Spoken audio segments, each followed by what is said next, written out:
Selamat siang anak-anak sekalian. Hari ini kita akan belajar tentang gaya magnet atau gaya Lorentz yang disebabkan oleh kawat berarus listrik dan juga oleh muatan yang bergerak.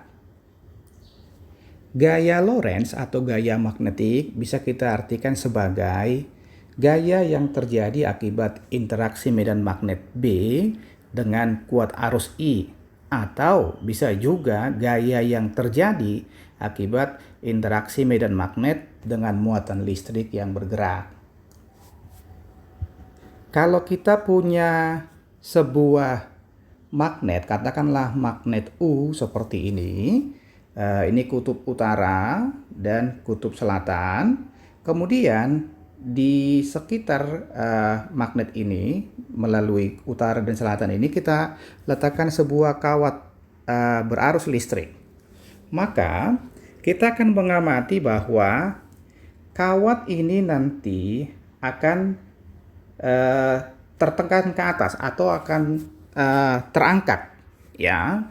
Kawat ini akan terangkat.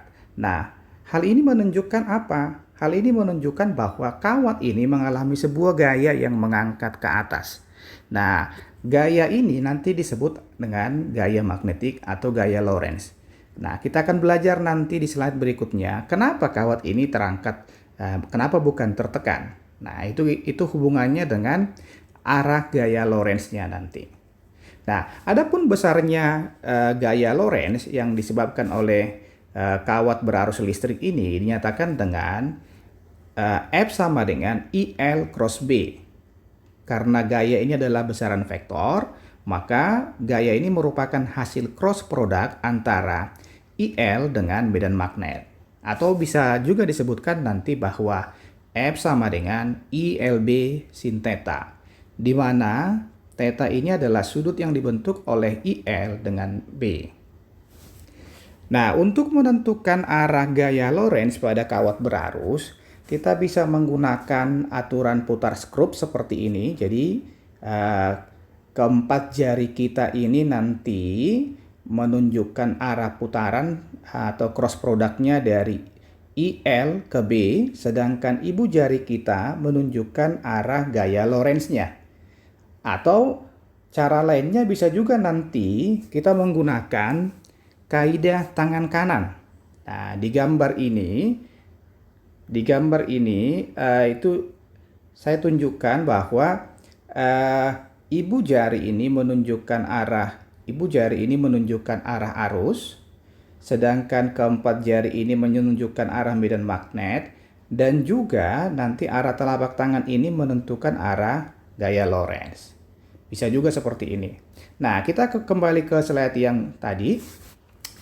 Kalau misalnya kita lihat kawat ini, maka pertama yang bisa kita tunjukkan dari sini, karena arus keluar dari sini, maka pada kawat saya akan menunjukkan arah arusnya ini adalah seperti ini. Kemudian arah medan magnetnya itu keluar dari utara, menuju selatan. Nah, kalau kita letakkan tangan kita, ibu jari kita searah arus, berarti ke depan. Kemudian medan magnet keempat jarinya itu ke arah kiri dari utara ke selatan, maka arah telapak tangan kita itu akan mengarah ke atas sini. Ini arah F. Ya. Maka akibatnya kawat ini akan terangkat ke atas. Nah, ini tadi yang penting kita perhatikan, karena gaya Lorentz itu adalah besaran vektor, berarti yang pertama sesuai dengan aturan perkalian vektor, maka pertama F atau gaya selalu tegak lurus dengan IL. Ini bisa kita tuliskan nanti F tegak lurus dengan IL karena ini vektor. Yang kedua juga gaya ini F tegak lurus dengan medan magnet, F tegak lurus dengan B. Nah, kemudian di sini nanti sudut theta ini adalah sudut yang dibentuk oleh IL dan B. Kalau kita perhatikan sebuah kawat berarus listrik seperti ini, mula-mula ada sebuah kawat di dalam medan magnet yang arah medan magnetnya ditunjukkan di sini adalah keluar bidang atau dot. Ketika kawat ini belum dialiri arus listrik, maka tidak ada perubahan pada kawat. Kita lihat gambar B-nya. Ketika kawat ini dialiri arus listrik dengan arah ke atas seperti ini, maka sesuai dengan kaidah tangan kanan tadi, kalau kita arahkan ibu jari kita ke atas, kemudian medan magnetnya ini kita arahkan menuju kita, maka kita akan mendapatkan bahwa arah gaya Lorentz-nya ini adalah ke sebelah kanan sini. Akibatnya, kawat ini akan tertekuk menuju ke kanan atau melengkung menuju ke kanan seperti ini. Yang kedua, kalau arah arusnya ini kita balik, sekarang arah arusnya dari atas menuju bawah, kita arahkan lagi tangan kita, ibu jari kita ke bawah, medan magnetnya keempat jarinya menuju kita, maka arah gaya Lorentz-nya kita akan dapatkan arahnya adalah ke kiri seperti ini. Berarti arah F-nya ke kiri, maka kawat ini akan tertekuk ke arah ke kiri. Nah, kita akan melihat bagaimana gaya Lorentz pada dua kawat lurus panjang dan sejajar. Kalau misalnya kita punya dua kawat lurus seperti ini yang dialiri oleh arus I1 ke atas, I2 juga ke atas, maka sesuai dengan kaidah tangan kanan pertama, kita gambarkan dulu medan magnet yang dihasilkan oleh kawat I1. Maka di sekitar ini akan muncul medan magnet I1. Saya buat arahnya seperti ini. Tentunya sesuai dengan kaidah tangan kanan, ini arahnya adalah berlawanan jarum jam. Ini kita sebut nanti B1. Kemudian kita lihat medan magnet akibat I2. I2 juga menghasilkan medan magnet.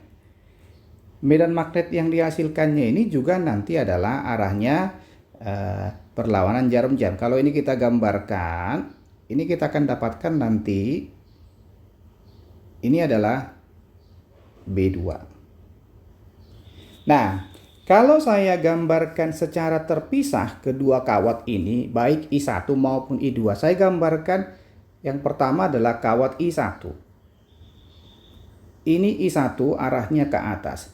Kawat I1 mengalami medan magnet akibat kawat I2. Berarti medan magnet yang dialaminya adalah B2. Kemanakah arah medan magnetnya? Kemanakah arah medan magnet di B2? Medan magnet di B2 ini tadi yang dialami oleh I1 adalah dot. Ya, ini saya katakan tadi B2.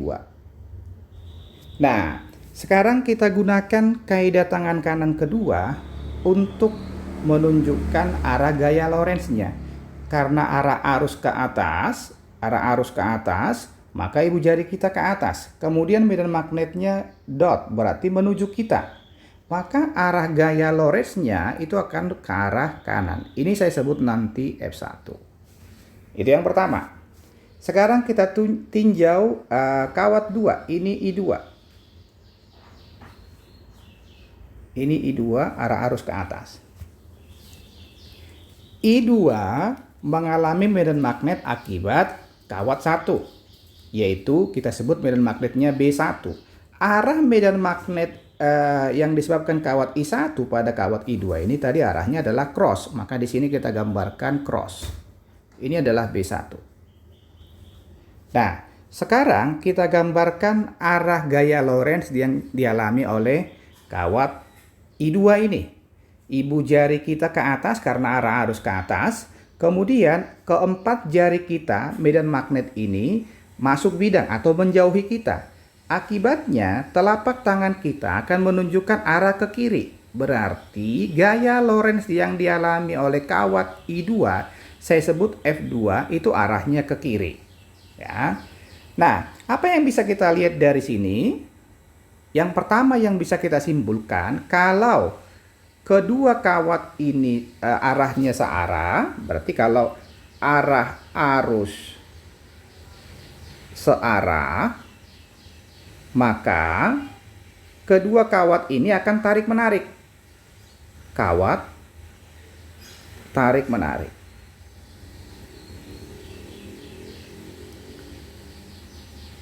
Ya. Seandainya kalau kuat arusnya ini berlawanan, I berlawanan, maka F-nya ini atau gayanya itu akan tolak-menolak. Nah, sekarang kita ingin mencari atau menentukan besarnya gaya Lorentz akibat dua konduktor yang dialiri arus listrik ini. Kita mulai menghitung F1. Kita tahu bahwa besarnya F secara umum dinyatakan dengan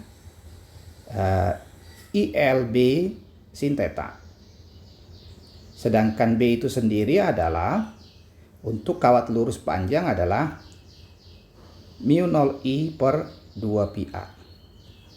Maka kalau kita lihat pada F1, di sini yang menyebabkan arusnya adalah I1, berarti ini I1, L, B-nya adalah medan magnet B2, sudut yang dibentuk oleh arus listrik dengan medan magnet di sini adalah 90 derajat, maka saya sebutkan di sini sin 90.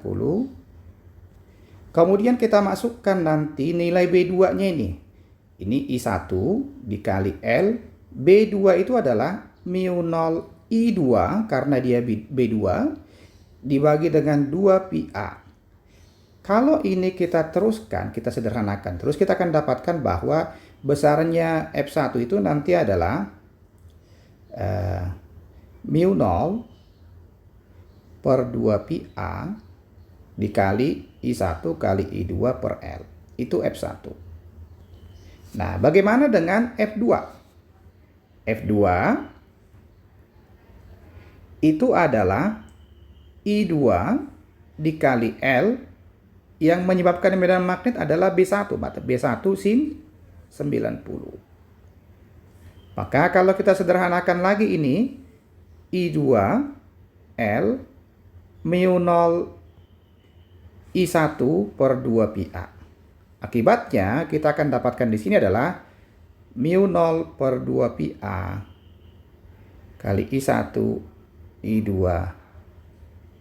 kali L. Nah, kita dapatkan ternyata besarnya F1 ini sama dengan F2. F1 sama dengan F2 secara umum adalah mu 0 I1 I2 per 2πa dikali L. Itu adalah besarnya gaya Lorentz yang dihasilkan oleh dua kawat lurus panjang sejajar. Nah, kalau bisa kita simpulkan di sini biar lebih mudah bagi kalian untuk mengingatnya, besarnya gaya, kalau ini adalah dua kawat lurus sejajar dengan arah arus searah, maka kedua kawat ini akan tarik-menarik, dan kalau dia arah arusnya berlawanan, maka kedua kawat ini akan tolak-menolak atau saling menjauhi. Nah, besarnya gaya Lorentz yang dialami kedua kawat tadi FAB sama dengan FBA adalah mu 0 IA IB per 2πa kali L. Atau ini sering juga nanti disebut dengan gaya Lorentz persatuan panjang, berarti F per L. Bisa kita tuliskan karena ini adalah F per L sama dengan mu 0 I1 I2 per 2πa. Dengan A adalah jarak antara kedua kawat. Seperti ini. Itu adalah gaya Lorentz pada kawat yang dialiri oleh arus listrik. Nah, sekarang kita akan melihat besarnya gaya Lorentz akibat muatan yang bergerak. Kalau kita lihat definisi arus listrik itu adalah muatan yang bergerak persatuan waktu dengan arah sesuai dengan pergerakan muatan listrik, atau bisa kita tuliskan nanti I sama dengan Q per T, ya. Maka persamaan gaya Lorentz-nya ini kita bisa ubah menjadi F sama dengan QP cross B. Artinya karena ini adalah cross product atau perkalian vektor, maka yang pertama yang harus kita perhatikan bahwa F di sini nanti harus tegak lurus dengan V, atau saya sebut nanti QP. Yang kedua, F-nya juga harus tegak lurus dengan B. Nah, bentuk lain dari F sama dengan Q P cross B bisa kita sebut nanti F sama dengan Q P atau B Q P sin theta, di mana theta adalah sudut apit antara V dan B. Nah, arah gaya Lorentz akibat muatan yang bergerak sama saja dengan caranya dengan menentukan arah gaya Lorentz akibat kawat berarus. Kita bisa menggunakan kaidah tangan kanan kedua, di mana ibu jari ini menyatakan arah kecepatan, kemudian keempat jari ini menyatakan arah B, dan arah telapak tangan menyatakan arah gaya Lorentz. Atau bisa kita gunakan dengan aturan putar sekrup. Tetapi ada yang menjadi perhatian atau catatan bagi para siswa sekalian adalah kalau partikelnya itu nanti bermuatan negatif, maka arah gaya Lorentz-nya berlawanan arah atau kebalikan arah dari arah telapak tangan. Jadi misalnya, kalau misalnya kita punya katakanlah sebuah muatan negatif atau elektron lah misalnya, maka kalau kita arahkan ibu jari kita sesuai dengan arah gerak elektron, medan magnetnya kita arahkan sesuai keempat jari kita, maka arah telapak tangan kita bukanlah arah gaya Lorentz-nya, tetapi arah gaya Lorentz-nya adalah kebalikan dari telapak tangan kita. Itu khusus untuk muatan negatif. Nah, ketika sebuah muatan bergerak di dalam medan magnet, maka ada 3 kemungkinan lintasan yang dialami oleh medan magnet muatan tersebut, ya. Yang pertama, jika partikelnya itu bergerak sejajar dengan arah medan magnet, berarti nanti di sini V sejajar dengan B, maka sudut yang dibentuk oleh kecepatan dengan medan magnet sama dengan 0 derajat. Akibatnya gaya yang dialaminya sama dengan 0. Artinya apa? Kalau gaya Lorentz yang dialami oleh partikel bermuatan adalah 0, artinya partikel tersebut tidak akan dibelokkan. Atau dengan kata lain, partikel tersebut akan bergerak lurus. Itu yang pertama. Yang kedua, mungkin juga nanti partikel tersebut bergerak tegak lurus. Berarti di sini nanti V tegak lurus dengan B. Sehingga sudut theta sama dengan 90 derajat. Nah, kalau misalnya partikel bergerak tegak lurus medan magnet, misalnya seperti ini ada medan magnetnya arahnya ke masuk bidang, ini arah B, kemudian di sini ada sebuah partikel positif dengan arah kecepatan ke kanan seperti ini, maka kalau kita gunakan kaidah tangan kanan kedua tadi, ibu jari kita arahnya ke kanan, keempat jari kita arahnya masuk bidang, maka arah gaya Lorentz-nya adalah ke atas. Nah, menuju pusat lingkaran sini. Kemudian kalau kita tinjau ketika partikelnya ada di sini, ini arah kecepatan, arah medan magnetnya masuk sama, maka arah gaya Lorentz-nya selalu menuju bidang. Dengan kata lain, bisa kita simpulkan bahwa ketika sebuah partikel bergerak tegak lurus dengan medan magnet, maka partikel tersebut akan bergerak melingkar atau bergerak melingkar beraturan.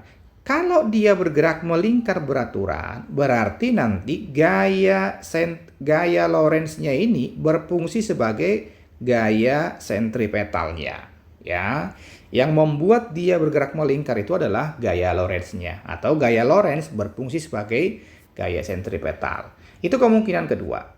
Nah, kemungkinan yang ketiga juga mungkin saja nanti partikel itu bergerak dalam medan magnet dengan sudut sembarang, di mana theta tidak sama dengan 0 derajat, theta juga tidak sama dengan 90 derajat, 180 derajat, atau 270 derajat. Kalau ini yang terjadi, maka lintasan partikel akan berbentuk spiral atau helix. Nah, seperti gambar ini ditunjukkan, ini adalah lintasan helix. Nah, itulah lintasan partikel yang mungkin terjadi dalam medan magnet. Baik, pertemuan kita sampai di sini. Kita akan masuk nanti di video-video berikutnya. Sampai ketemu lagi.